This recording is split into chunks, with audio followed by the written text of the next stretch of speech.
Hi, you're watching Steel BB's video bulletin from our London office. Here's our latest news. The Minnesota bridge collapse could boost demand in the US plate market, Steel BB understands.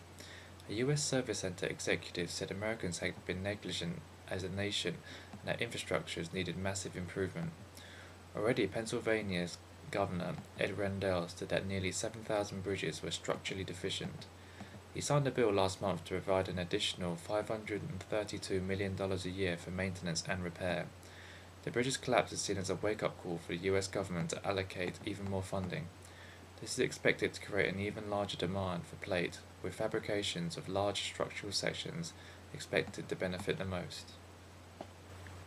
ArcelorMittal workers have been on strike for 5 days in Algeria and Bosnia. In the Anabar plant in Algeria, more than 8,000 employees began the walkout in response to the company's decision to lay off 1,200 workers. The plant, which produces flat products and has a melt capacity of 2.2 million tons, has now been idle for 3 days. In Bosnia, 3,300 employees went on strike after a breakdown in pay negotiations.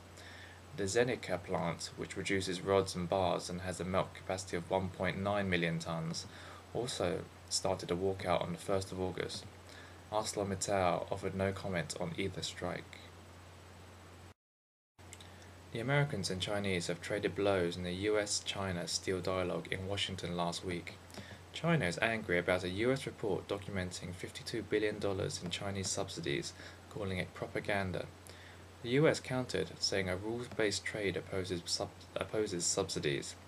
They also pointed out that China exported 52 million tons of steel last year, and were skeptical they would cut 100 million tons per year capacity by 2010 as previously agreed. China was supposed to cut 30 million tons this year but made little progress. After the dialogue, a US attendee said there was a gap in understanding on both parts, but he valued the dialogue because it has an influence on both parties.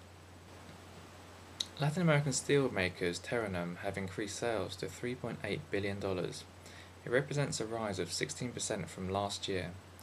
In volume, sales of flats and long products increased from 4.7 million tons to 5.1 million. The companies say this is due to high prices and demand in South and Central America. However, they predict a small decrease in sales in the near term as essential repair work is done on Argentinian and Mexican plants, resulting in reduced production. Despite the increased sales, Terranum's 6 months operating profit this year remained the same as last year because of higher raw material and energy costs.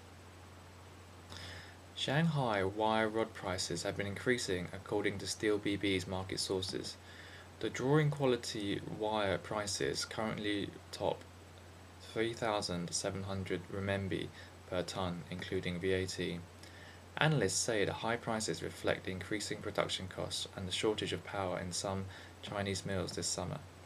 Despite the low inventories, traders predict a fall in price in August, and some are even cutting their stock. That was Steel BB's Business Bulletin. Please check our website www.steelbb.com for more details and more news.